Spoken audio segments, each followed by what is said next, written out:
మీరు 29-30 కల్లా 3550 megawatts power అవసరం ఉంటుంది.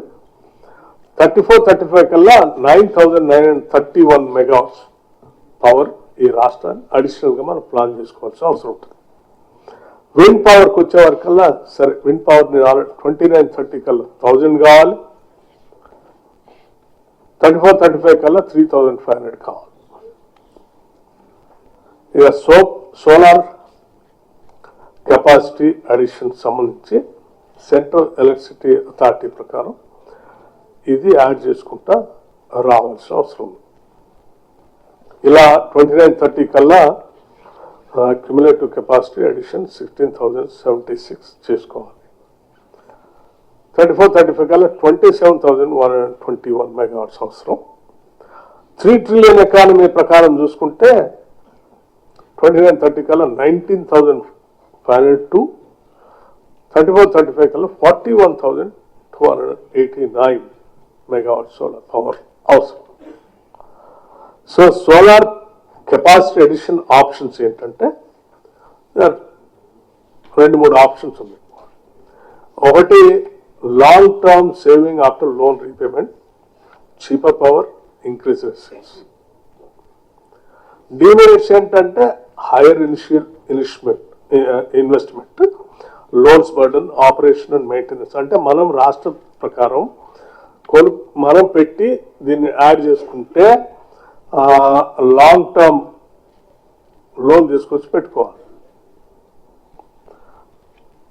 చీపర్ పవర్ వస్తుంది, మెరిట్, ఇంక్రీజ్ అసెట్స్ బేస్ కూడా వస్తుంది. కానీ డిమెరిట్స్ ఏమంటే తెచ్చుకున్న ఇన్వెస్ట్మెంట్ అప్పు తీసుకొచ్చి పెట్టుకుంటే ఇనిషియల్ ఇన్వెస్ట్మెంట్ పెద్దగా అవుతుంది, లోన్స్ బర్డన్ అయితే, ఆపరేషన్ అండ్ మెయింటెనెన్స్ కూడా స్టేట్ తీసుకోవాల్సి వస్తుంది. Telangana has less solar CEO. దీంట్లో 2 ఆప్షన్ కూడా ఉంది. ఒకటి మనం సొంతం పెట్టుకుంటాం, 2 ఆల్రెడీ కూడా పెట్టుకుంటూ వాడి దగ్గర కొనుక్కొని పీపీఏ చేసుకుంటాం. దాంట్లో కూడా మెరిట్స్ డిమెరిట్స్ ఉన్నాయి. దాంట్లో ఏంటి, ఇది widely followed by other discoms. Merits discoms అన్ని మోస్ట్లీ ఈ కొనుగోలు చేసుకునే కార్యక్రమంలో జీరో ఇనిషియల్ ఇన్వెస్ట్మెంట్, అంటే మన ఇన్వెస్ట్మెంట్స్ ఏముండవు, no operation and maintenance responsibility, మనకేం ఆపరేషన్ ఉండదు, మెయింటెనెన్స్ లేదు, బర్డన్ ఉంది.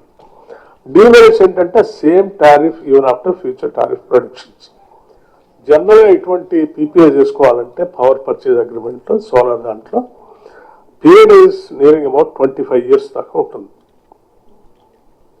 ఈ 25 years ఉంటే పవర్లో, సోలార్ పవర్లో వస్తున్నటువంటి ఫ్లక్చుయేషన్స్ చూస్తూ ఉంటే రేటు చాలా వరకు తగ్గుకుంటూనే వస్తున్నాయి స్టార్టింగ్ నుంచి ఇప్పటి వరకు. ఇప్పుడున్న రేటు రేపు ఇంకా తగ్గొచ్చు కూడా. 25 years ఇప్పుడు అగ్రిమెంట్ చేసుకుంటే అదే రేటు అతనికి ప్రొడక్షన్ తగ్గినా అదే రేటు ఇవ్వాల్సి వస్తుంది. సో అదొక సీరియస్ డిమెరిట్ మనకి. కానీ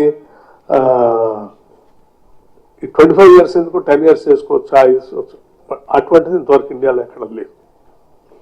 పీపీఐ చేయాలంటే మినిమం 25 years, లేదంటే ఎక్స్చేంజ్లో కొనుక్కోవాలంటే ఆ రోజుకో లేకపోతే వారానికో మ్యాక్సిమం. వీటికి ఉన్న సమస్య. అందుకోసమే మనం పెట్టుకోవాలా, కొనుక్కోవాలంటే 25 సంవత్సరాలకి, పెట్టుకోవాలంటే మనం పెట్టుకుంటే ఈ డిమాండ్స్. కొనుక్కుంటే 25 సంవత్సరాలు అగ్రిమెంట్ చేసుకుంటే 25 సంవత్సరాలకు ఒకటే rate. Solar capacity other states. సరే ఇప్పటి వరకు మన పక్కన నైబరింగ్ స్టేట్స్, సదరన్ స్టేట్స్లో మిగతా రాష్ట్రాల పరిస్థితి, మన పరిస్థితి ఏంది అని చూసుకుంటే Telangana 8,707, installed capacity with in state 4,842, required as per CE మనకి 16,076 రిక్వైర్. ఇంత మెగావాట్ అవసరం ఉంది requirement. Total requirement 24,783 megawatts.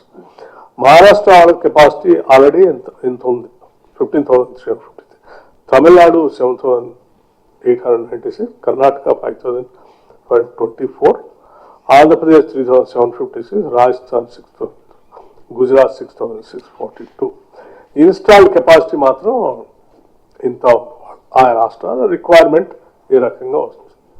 Total requirement ఏ రాష్ట్రానికి ఎంత ఉంటే తెలంగాణకే 24,000, Maharashtra 29, Tamil Nadu 17, Karnataka 11 and Andhra Pradesh 11,000, Rajasthan 16,000 and Gujarat 24,000.